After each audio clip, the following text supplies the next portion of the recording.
हजरात, अब हमारे सामने राज Ratan Ambedkar Sahab, national president the Buddhist society of India.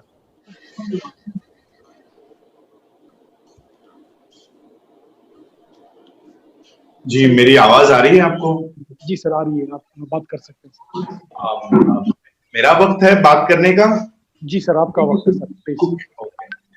सबसे पहले तो सभी लोगों को आदाब। और आप लोग, दरअसल मैंने लिखा भी था कि डॉक्टर तस्लीम साहब जी को, डॉक्टर रहमानी जी को बात करने दीजिए, काफी अच्छे विषय रख रहे थे, चाहे तो मैं अपना समय कम कर लेता।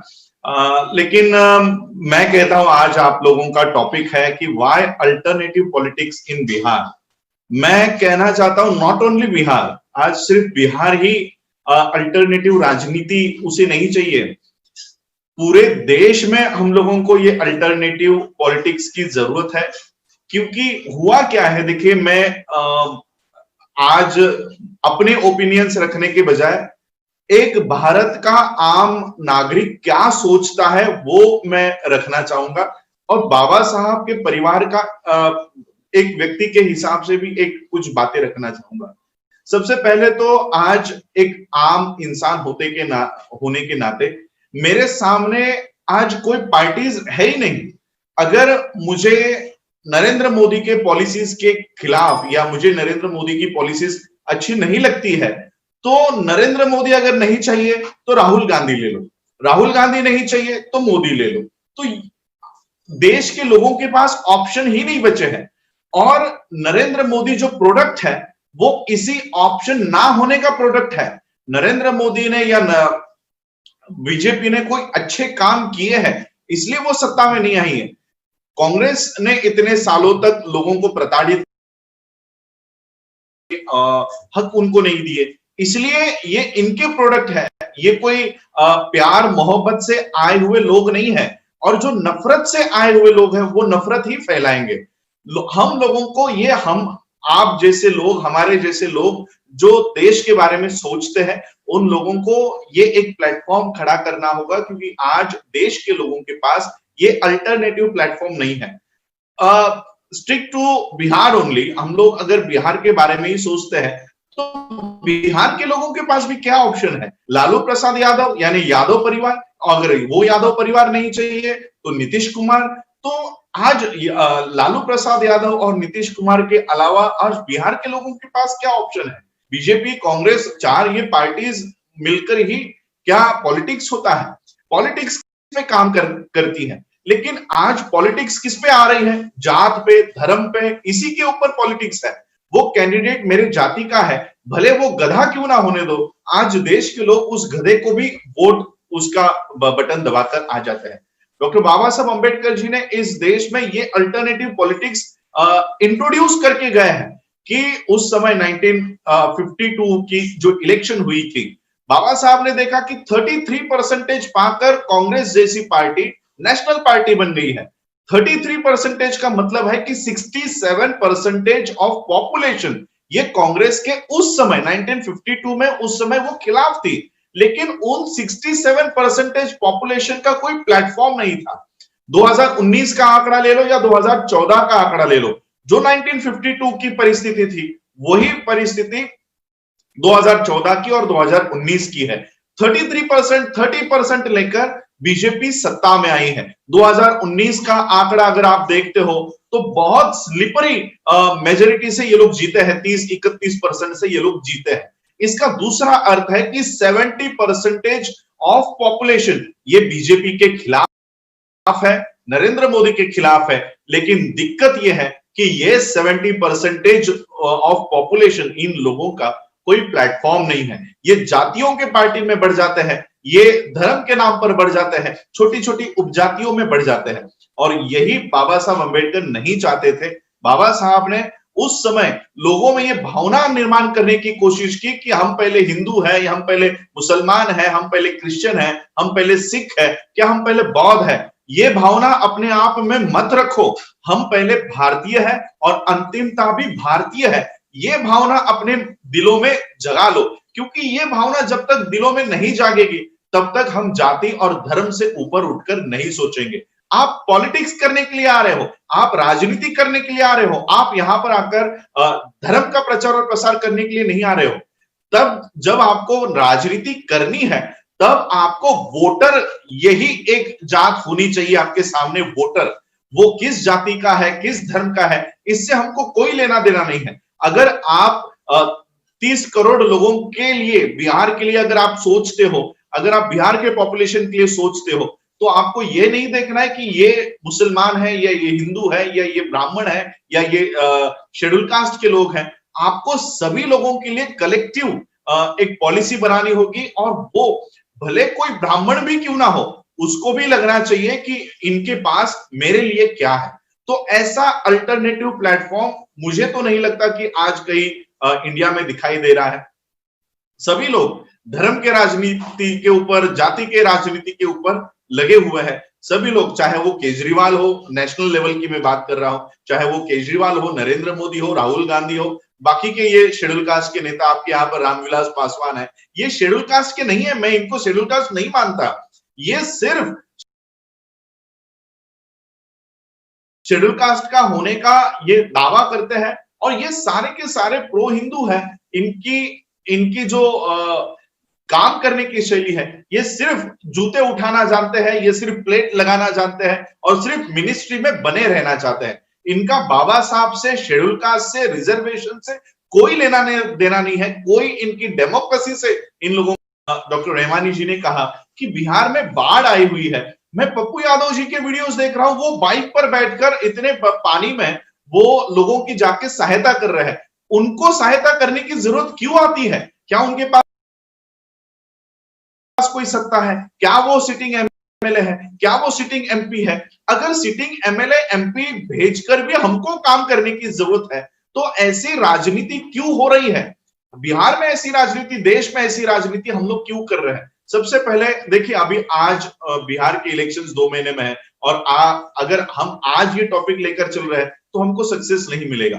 हमको लोगों में से वो जाति और धर्म की भावना निकालनी होगी। धर्म हम लोगों को अपना जीवन कैसे बिताना है, ये हमको सिखाता है। दो लोगों में हम लोगों को आचरण कैसा करना है,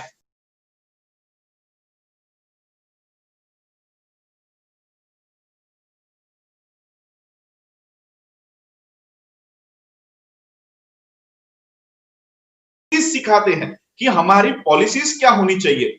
5 साल के लिए हम सरकार को चुनते हैं। 5 साल सरकार चुनने के बावजूद भी अगर हमको रास्तों के ऊपर उतरना पड़ता है, तो फिर ये सरकार चुनने का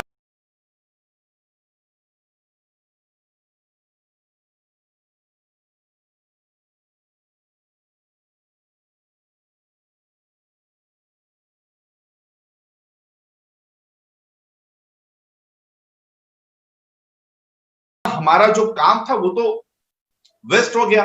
और इसलिए हम लोगों को एक alternate platform, not only for Bihar, सिर्फ बिहार के लिए नहीं, देश के लिए करना बहुत जरूरी है। देश के लिए खड़ा करना बहुत जरूरी है। तो उस एंगल से अगर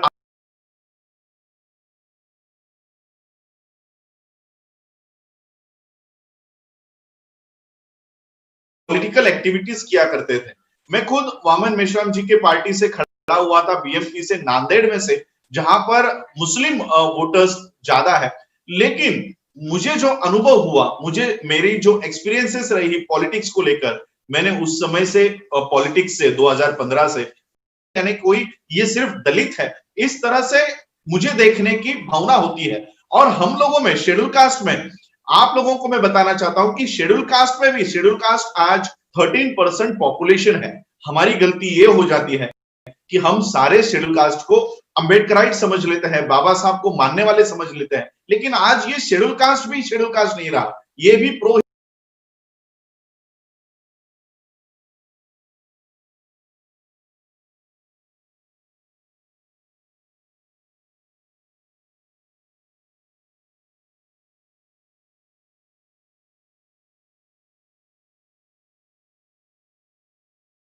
हिंदू हो गया है, ये देवी देवताओं के चक्कर में फंस गया है। जब बाबा साहब की बात आती है तब ये बाबा साहब के पास नहीं आते, ये काल्पनिक देवी देवताओं के पास जाते हैं। तब ऐसी मानसिकता अगर वोटरों में हो और शेड्यूल कास्ट के लोगों में मूवमेंट से इन लोगों को वहां से निकालना होगा, वहां से बाहर निकालना होगा, इनके दिमागों को मुक्त करना होगा। जब तक इनके दिमाग मुक्त नहीं होंगे, वो आपको मुसलमान समझेंगे, मुझे दलित समझेंगे, किसी को क्रिश्चियन समझेंगे,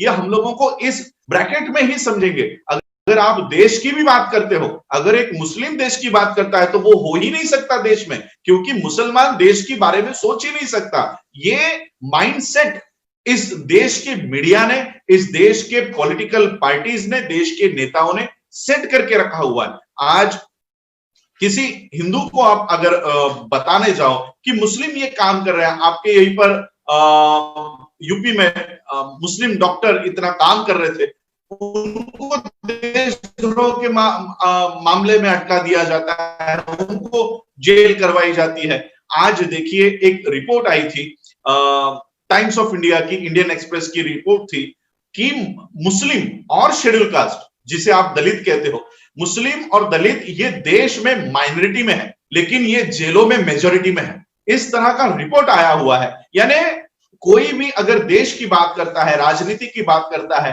तो झूठे केसेस में फंसा दिया जाता है। तो ये माइंडसेट हमको तोड़ना है, ये माइंडसेट हमको, लोगों का माइंडसेट है वो हमको बदलना है। और इसलिए एक नेशनलिटी की भावना हम लोगों को वोटरों के दिल में पैदा करनी है। यहाँ पर देश के हितों के बारे में सोच रहे हो, लेकिन ये जो देश के लोग हैं अभी तक उनके दिलों में राष्ट्रवाद की भावना नहीं है। सभी लोग जाति के ब्रैकेट्स में है, धर्म के ब्रैकेट्स में है। इसलिए एक अल्टरनेटिव राजनीति के लिए हम लोगों को उस तरह से लोगों को जागरूक करना होगा, पॉलिसीज के ऊपर काम करना होगा। हम लोगों के पास वो सारे पॉलिसीज होने चाहिए कि एक स्टूडेंट को हमारे पास क्या रखा हुआ है, महिलाओं के लिए हमारे पास क्या पॉलिसीज है, किसी मजदूर के लिए हमारे पास क्या पॉलिसीज है, और पॉलिसीज के ऊपर ही वोट मांगे जाने चाहिए। ऐसी एक अल्टरनेटिव व्यवस्था हमको खड़ी करनी चाहिए। जाति की राजनीति, धर्म की राजनीति सिर्फ इस देश में जहर फैलाएगी और ये ज्यादा काल नहीं टिकेगी, ज्यादा काल नहीं टिक सकती। मोदी की जो भी राजनीति है ये भी ज्यादा काल नहीं टिकेगी, और इसलिए हम लोगों को वो प्लेटफॉर्म देना बहुत जरूरी है। आज देश का युवा हो, देश का बेरोजगार हो, इन सभी लोगों के लिए एक अल्टरनेट प्लेटफॉर्म ये सभी लोग चाह रहे हैं। लेकिन हमारी दिक्कत ये है, चाहे वो मुस्लिम्स हो या शेड्यूल कास्ट के लोग हो, हमारे पास वो रिसोर्सेस नहीं है। हम लोगों की बातों को कोई नहीं बताएगा, हम लोग कितने राष्ट्रवादी हैं ये भी कोई मीडिया नहीं बताएगा। तो ये सारी दिक्कतों को सामने रखते हुए हमको वो प्लेटफॉर्म तैयार करना होगा। हमारे पास रिसोर्सेस नहीं है। हमारे देख रहे हो, अगर आप इस तरह की जागरूकता लोगों में करते हो तो ये लोग तैयार हो सकते हैं। लेकिन ये सारे जो मूवमेंट है इसको चैनलाइज करना होगा। पप्पू यादव जी जैसे लोग हो, डॉक्टर रहमानी जैसे लोग हो, सभी लोगों को इकट्ठा होना पड़ेगा पॉलिसीज के ऊपर। हमारा फेथ किस में है? अल्लाह में है, भगवान में है, बुद्धा में है।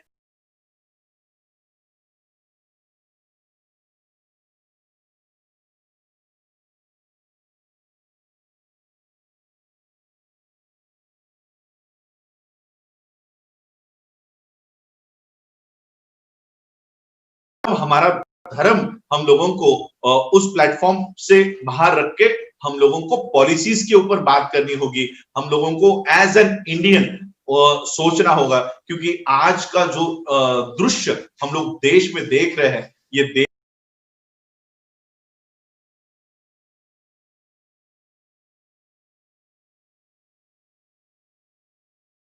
के लिए बहुत घातक है। आने वाले कुछ सालों में, 2-3 सालों में ही पूरा देश ये फिर से गुलाम बनाने की योजना कर रहे हैं। जीएसटी का अगर आप लोग देख रहे हो, हजारों करोड़ रुपया मोदी सरकार या सेंटर ने दबाए रखा हुआ है। आप ज्यादा दिन स्टेट्स चला ही नहीं पाओगे। इस तरह से नॉन बीजेपी स्टेट्स की हालत है। हमारे यहाँ पर, मैं महाराष्ट्र से बिलोंग करता हूं, यहाँ पर शिवसेना का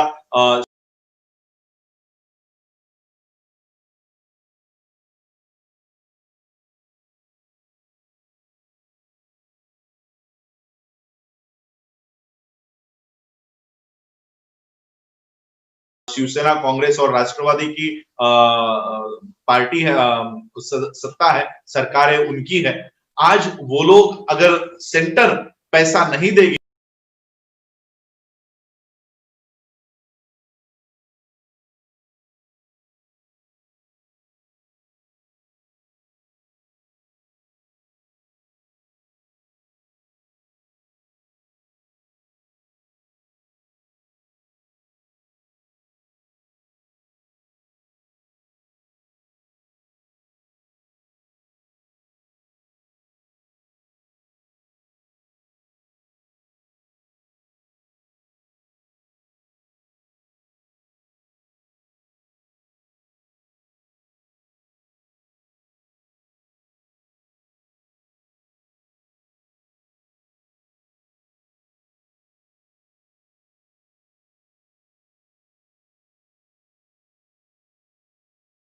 को पहचानना होगा, रिसोर्सेस को हम लोगों को इकट्ठा करना होगा।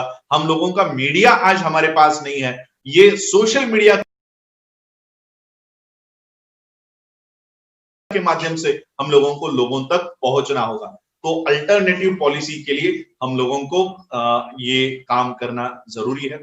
अगर आप लोग शफी जी मेरे संपर्क में लगातार रहते हैं, तो आप सभी लोग अगर कुछ कर रहे हैं तो मेरा साथ इसमें जरूर होगा।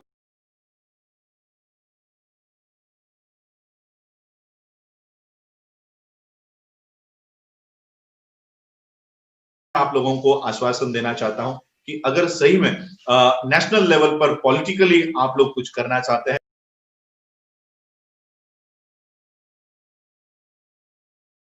तो जरूर मैं उसमें साथ रहूंगा।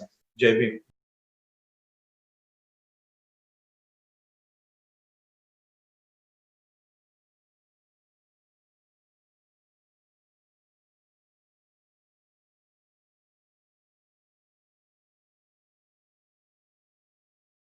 जय भारत।